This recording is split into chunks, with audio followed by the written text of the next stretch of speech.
Olha, sair do seu país por perseguição política não deve ser nada fácil.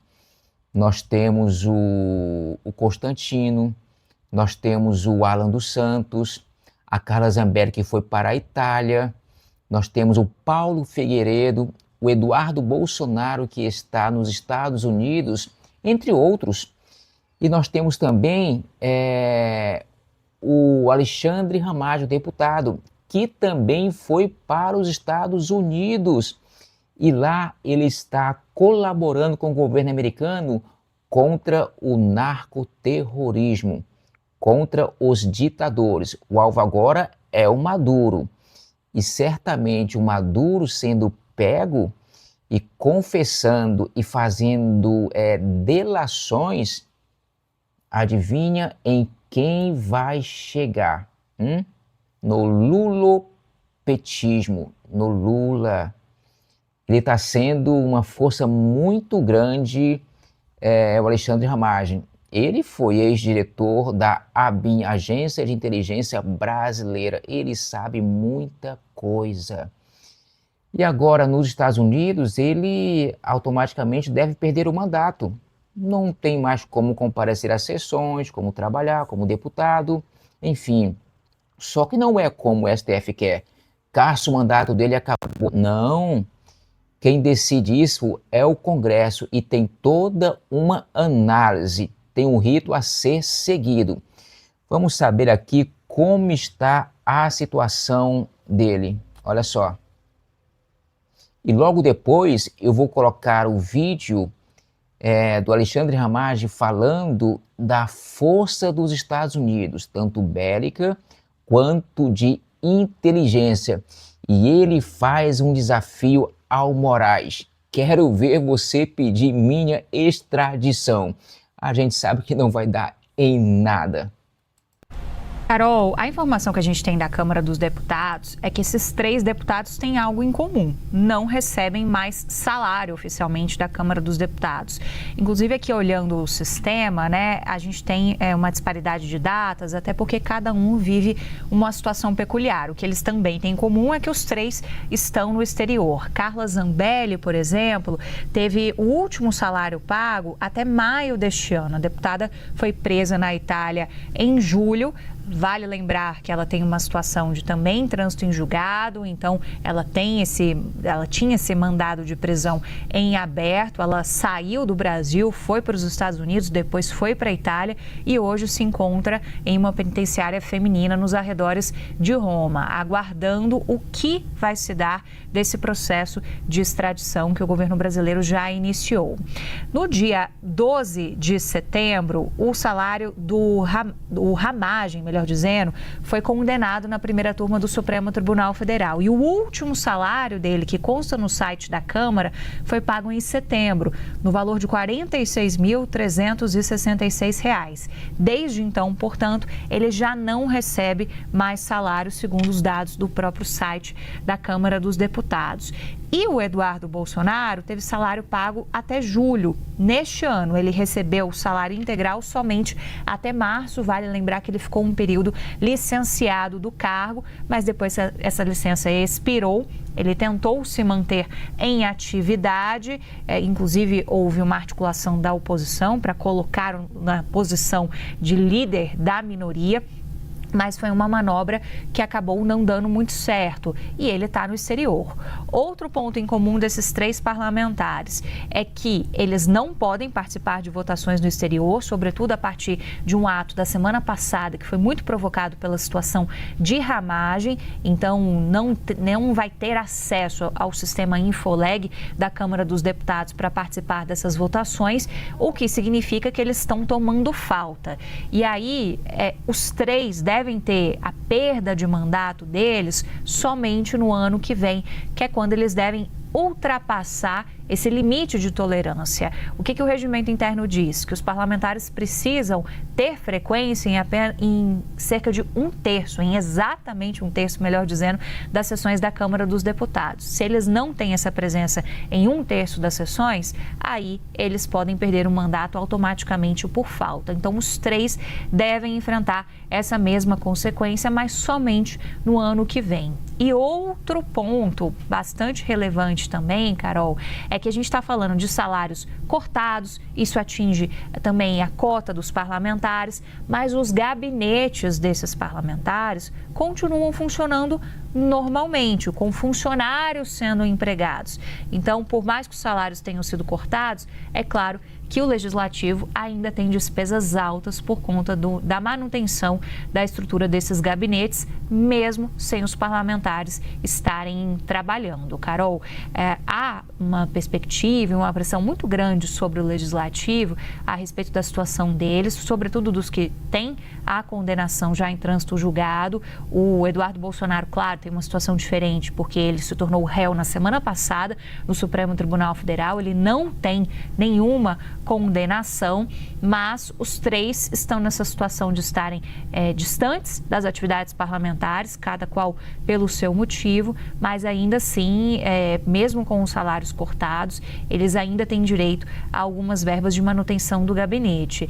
E a Câmara dos Deputados, até o que a gente tem aqui de indicativo, daquilo que a gente foi apurando, sobretudo na semana passada, diante da situação do trânsito em julgado sobre ramagem, não deve adotar um caminho alternativo de perda automática. Não é essa a expectativa. Sobretudo porque, no entendimento do Legislativo, o que a Constituição prega é que você tem um rito na hora de fazer esse tipo de avaliação. Não é perda automática como o Supremo Tribunal Federal entende.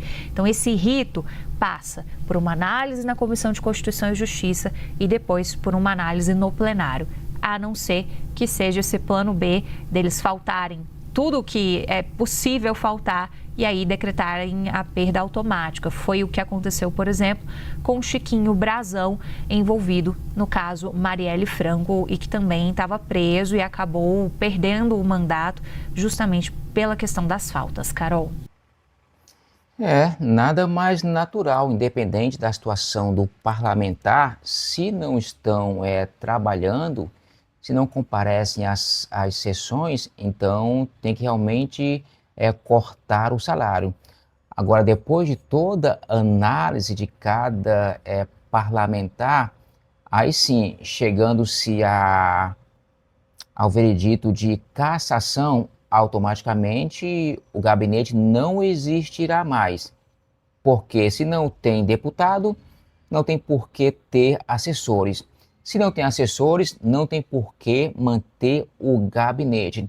Deve ser uma coisa gradativa, aos pouquinhos. Como eu disse, tem todo um rito a ser seguido. Agora sim, vamos ao vídeo do Alexandre Ramagem.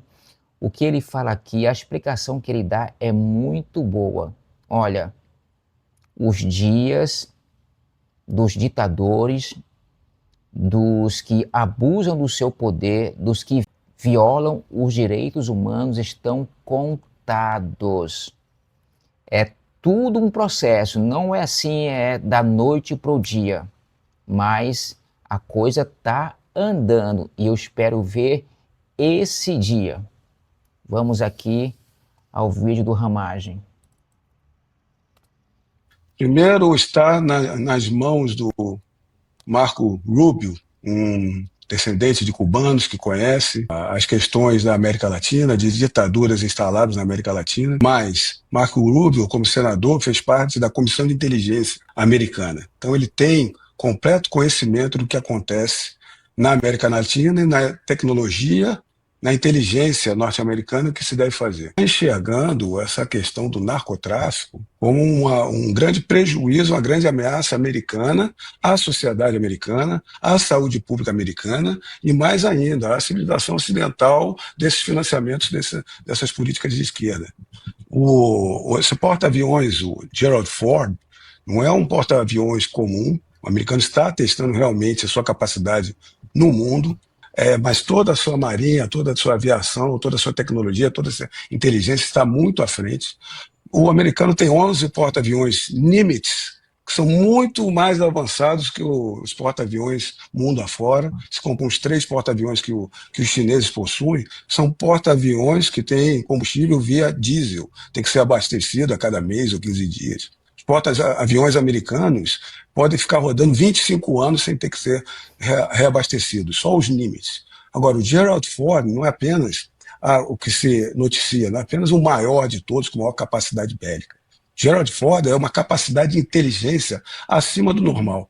É daquelas que, se ele se aproxima de uma costa, ele está sugando toda a inteligência em volta. E ele pode abrigar toda a sorte de aviões da Marinha e das Forças Aéreas norte-americanas. Tem o F-22, que é toda a supremacia aérea no mundo, são os F-22. São os únicos que eles não vendem a ninguém. E tem lá os F-35 que são vendidos aos países da OTAN. Os F-35 são de combate terra-ar, não apenas de supremacia aérea, mas são esses aviões que fazem toda essa busca de inteligência e estão sendo colocados aqui, primeiramente na Venezuela.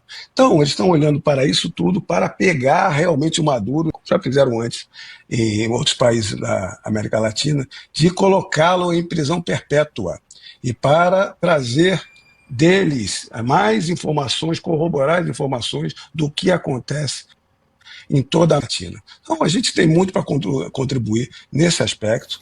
Toda a sessão 301, estou debruçada nela, que primeira parte dela são todas essas violações do Alexandre de Moraes, que eu sei de cabo a rabo desde dentro da administração Bolsonaro, depois da armadilha do golpe, depois de toda essa ação do golpe.